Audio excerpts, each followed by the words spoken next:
Welcome to the ACE Masterclass, a new podcast series featuring ACE 2021 Critique and Awards winners. This digital series will highlight an ACE member or team in a short discussion to explain their strategy, technique, and personality. We hope to use this as a tool to keep members engaged, enlightened, and excited about it. Greetings, my name is Shanae Bradley, and I serve as the Senior Communications Specialist for Fort Valley State University. I also have the privilege of serving as Director of Member Services for the ACE Board. Today, I have the opportunity to feature Stacy Herrick, Director of Communications for West Virginia State University. In 2020, Herrick received the Silver Award for category Graphic Design 5 Poster Chickenstock. Today, we will discuss how this project came to be and how Herrick mastered her class. Lastly, we will end with a lightning round where we'll get to know a little bit more about her personality. So, Stacy, are you ready to master your class? Yes, ma'am. Well, thank you once again for joining us. I know we had tried to kind of schedule back and forth, but we finally got you, so I'm excited to have you here today. Thank you. I'm happy to be here. So, Chickenstock. What is Chickenstock and how did you come up with this idea? So Chickenstock is, this was the 6th year of our West Virginia Urban Agriculture Conference. So we were trying to do something creative every year. And it all started with the logo. And that was a lot of fun coming up with it because in the beginning, to be quite frank, I didn't know what urban agriculture was. And like the first thing I thought, because they didn't really explain it to me, they were like, it's just urban agriculture. And I'm like, that doesn't mean anything to me. It was like, they're like chickens with ties, like, are they fancy? What's happening? So that's actually where that came from, is we ended up coming up with a logo because we were basically kind of too dumb to know what urban agriculture was. As the years went, we changed, like every year we kind of went with a theme for our marketing. So the year that we had done Chickenstock back in 2020, I kept seeing a bunch of really neat music posters. And I've always been really interested in the designs of like music festival posters. So I always just thought they were really cool.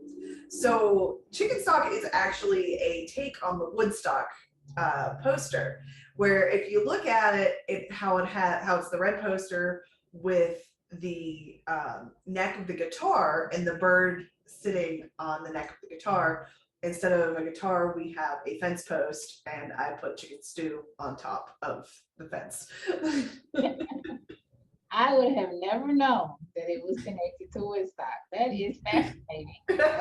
And it was, Woodstock was 3 days of fun, peace, love, and music, and we did 2 days of free fun and learning. So Perfect. That's cool though, because I like to tap into the creative's mind and like how you see things and visualize and how you connected Woodstock to Chickenstock. And even you saying, what is urban agriculture? I think that's good that you mentioned that, because there are people coming into AgCom that don't really know what agriculture is. And you're creative and you have the skills and the talents, but putting all that together and seeing how it all came together is really neat. So I'm really glad that you shared that, because that I think genuinely will help someone who may be coming in new to ag communications kind of figure out how to navigate this world of communicating agriculture. So thank you so much for sharing that. Thank you. So you kind of mentioned how the name played into the event.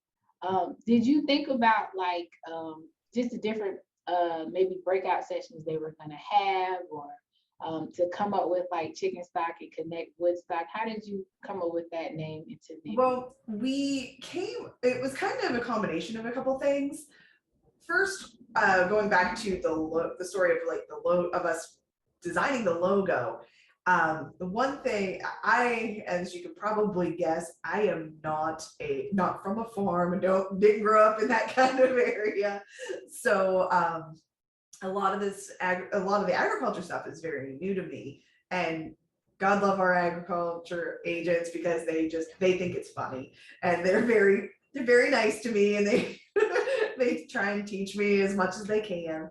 Um, but when we're doing this stuff, and I didn't know what a lot of this stuff was, I was like, okay, well, I do remember somebody telling me before that as a farmer, they never named their animals because they eventually kill them and eat them.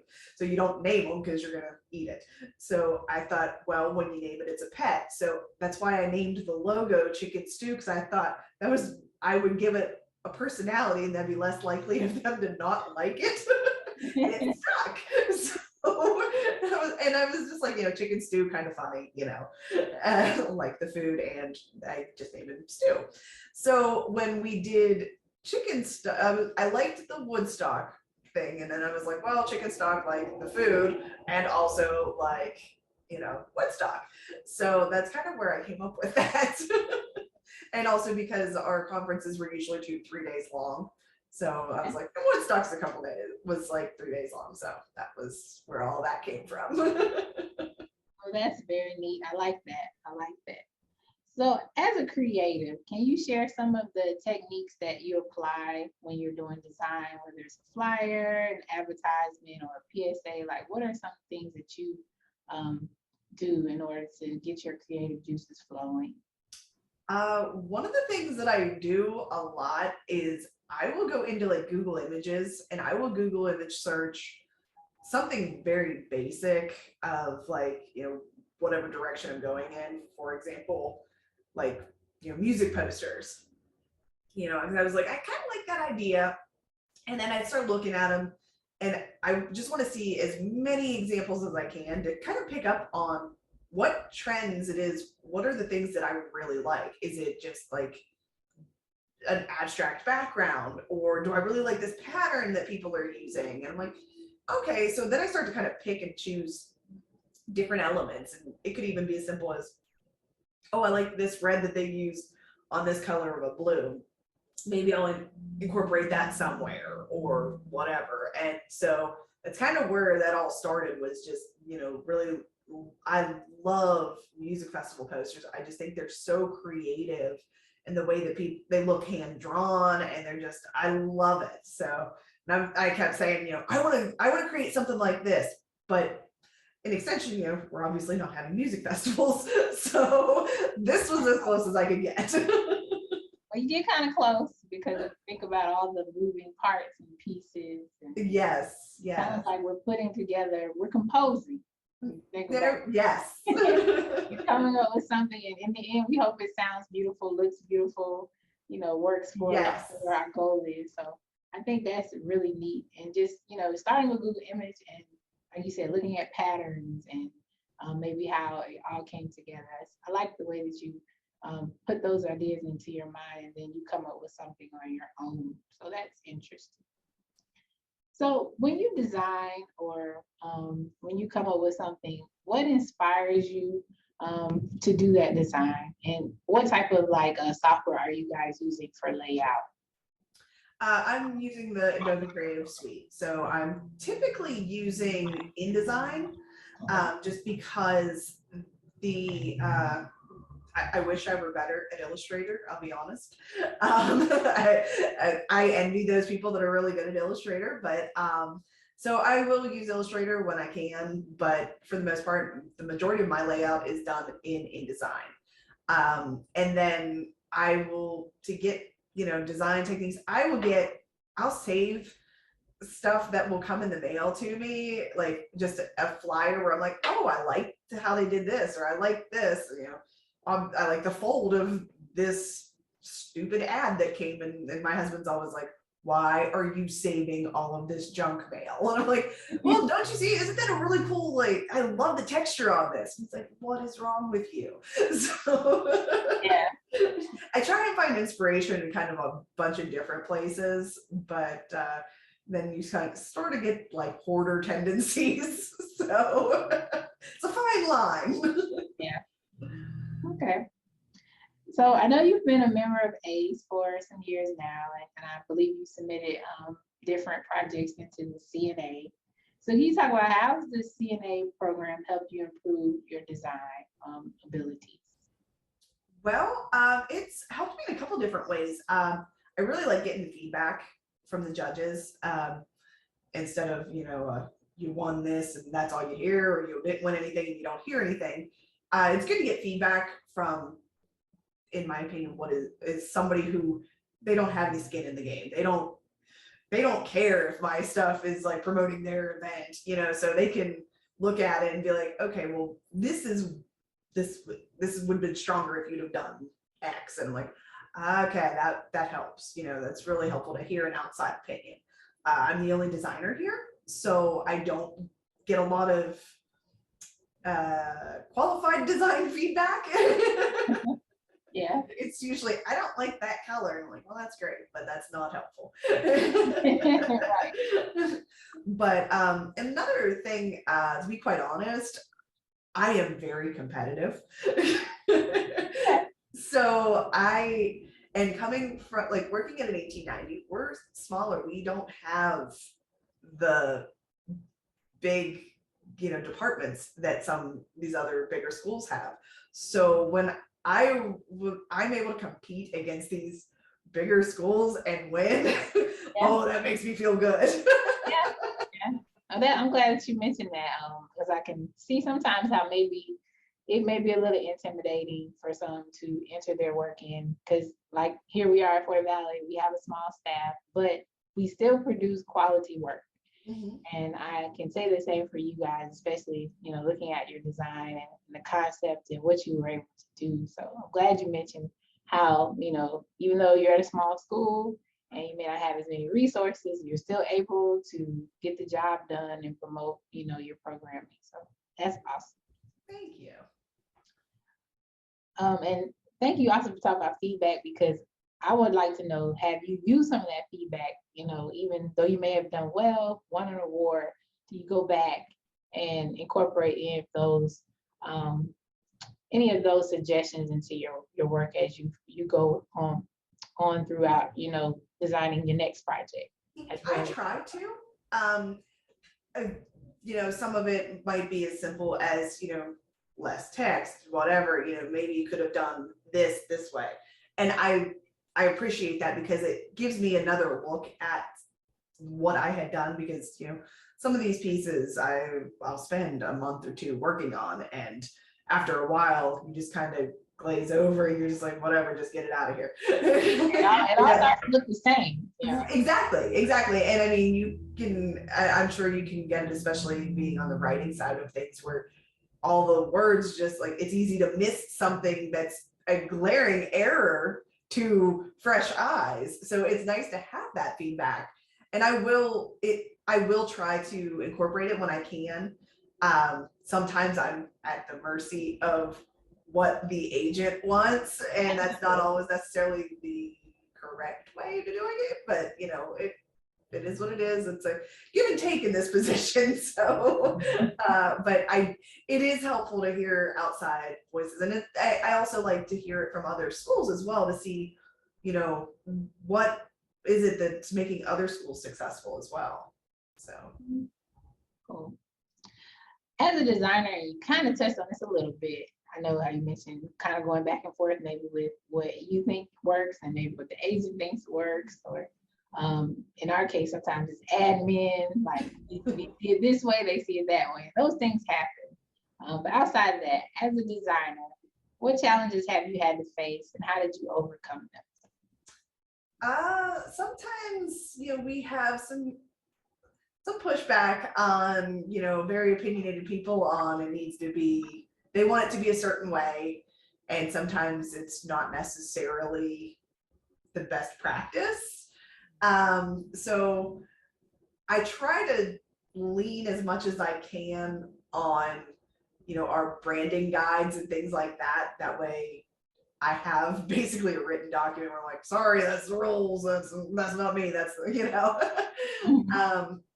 because I understand, people like to try to be creative, but I also like to try and remind them sometimes that, I don't just sit here and push buttons and play. There's a strategic process with a lot of this stuff, and sometimes people forget that. So it comes a lot with education, educating them in processes of how things are done, the reason things are done. And I've learned the more that you can educate somebody in why it's done that way, there's a better chance of getting through to them, because then they don't think that you're just kind of poo-pooing their idea and just shutting them down just for fun. Where I'm like, you can't do this because, it doesn't print right. That's not how a printer works. Those types of things, that I've learned has become very helpful, to be able to just stop, take a moment and go, okay, why do they not understand? And then try and educate them that way.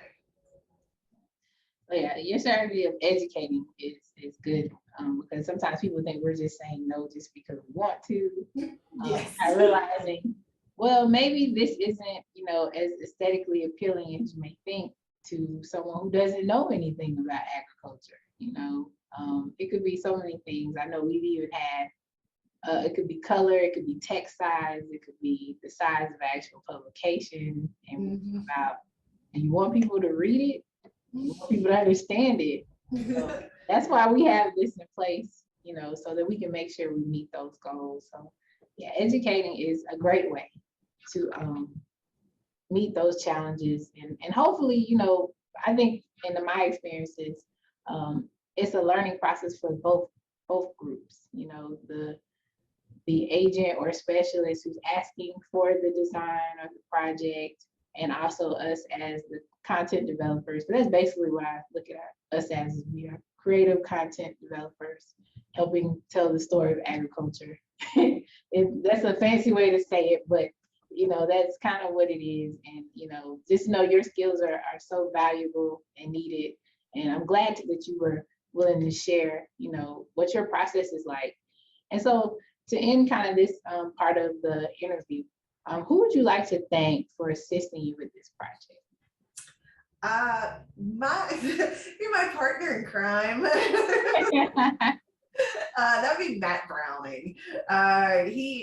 He left working at State a few months ago, and he now works for NIFA, and he was very instrumental in pushing me to do a lot of things outside the box, where I would come up with an idea and then it was, okay, great, let's take it another step or two more. And that was always great collaboration with him. So I really, and we were always very collaborative on the urban ag stuff.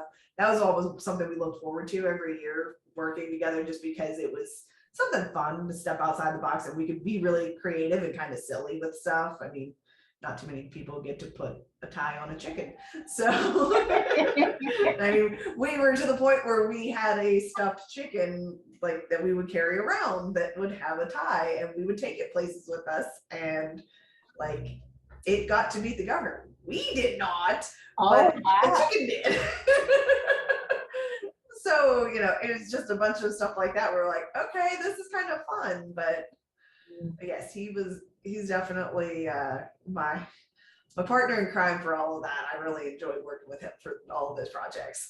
And you guys worked well together. I mean, I saw that for the past few years. I've had a chance to meet you both and work with you. So kudos to that. And congratulations on this award. And I believe you'll have more to come if you continue with your creativity. So thank you so much, Stacy, for sharing your process on Chickenstock today. I learned a lot, because I like I said, I didn't know the correlation to Woodstock, and I didn't know when you said music posters, and I thought about it, I'm like, music posters really are unique.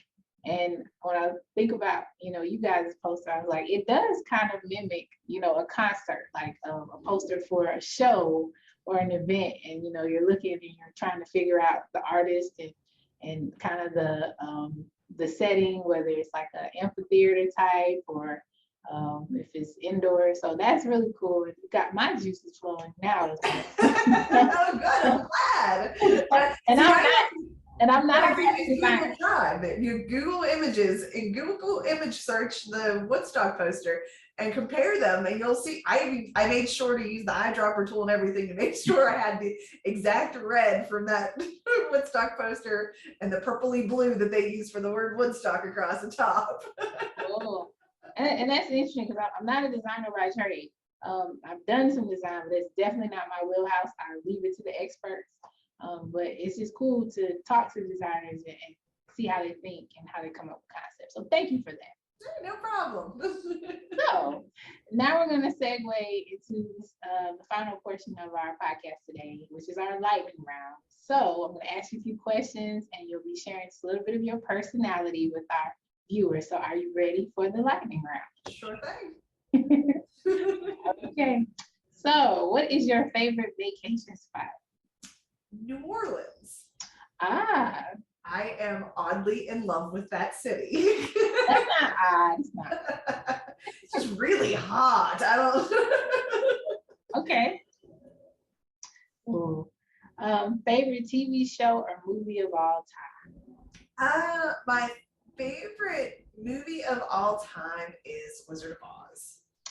Oh, is that a childhood like favorite? Yeah, it's from the time I was younger all the way up through now, and my kids really like it. Although there was a time there when my oldest was really obsessed with it, where I started to not like it because I was watching it daily, and I was like, okay, I've had enough. You're kind of starting to ruin this for me, but she's backed off on it, and we're good now. So. Ooh. So what book would you say impacted you the most? I like to read a lot. And I read all different kinds of stuff. Currently, I'm reading a book right now called The Lazy Genius. Okay. And it's impacting me right now. And I'm not one for like self-help type books, but I really enjoy this one because it's kind of just helps you decide what matters and how to handle that in your life. And so that's been very helpful lately. Okay. Fondest childhood memory. Oh gosh. Fondest childhood memory.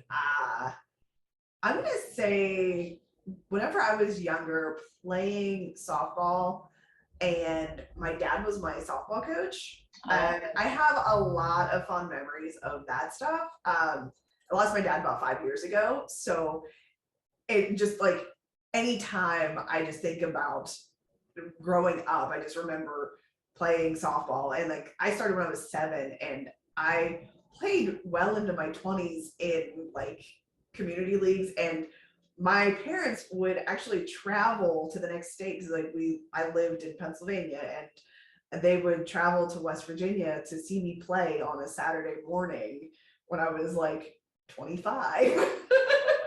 And my dad was still, outside the dugout going, "Hey, quit swinging at that." I didn't know you were a softball player. So cool. So what's one thing most people don't know about you? I just learned one thing. Tell us another. Let's see. Something else that people don't know about me. When I was in high school, I had a piece of art shown in the Andy Warhol gallery in Pittsburgh. So you've been an artist for a long time. Yeah. I had zero desire to be in art. The only reason I joined the art club my junior year of high school was because they were going to New York City. And so I was like, I want to go to New York. I guess I'll join the art club. And then I got hurt playing volleyball, and I was on crutches for a long time. And I had to have knee surgery. So I had to be, stationary, and art kind of became my thing to do to kind of pass the time. And now look at me. Well, everything happens for a reason. So Yes. Kind of pushed you into your artistic abilities, and now you're winning ACE awards. So yes. Hey. Awesome. What's one motto that you live by? Oh gosh. One motto I live by is, um, treat others how you want to be treated. Learning that as an adult a little bit more, how important it is. Once you put out, you kind of get back, and it's just very important to be kind to people. And I see that a lot more now as I'm getting older, and I'm like, you know what? If you want to be a jerk, that's fine, but I'm still going to be nice because I know that I know that I'm nice, and I'm just going to feel better about myself. That's a good trait to have. So thank you for sharing that. And last but not least, if you can put it into 3 words, what 3 words would you use to describe yourself? Oh gosh. Let's see, loyal, probably sarcastic, and goofy because I don't take things seriously. Okay. Well, thank you so much, Stacy, for participating in our lightning round and just sharing all of your information today during this month's podcast. And thank you to all the guests for joining us for this month's ACE Masterclass. My name is Shanae Bradley. I serve as Director of Member Services for the ACE Board, and we look forward to seeing you next month for our feature. Have a good rest of the month.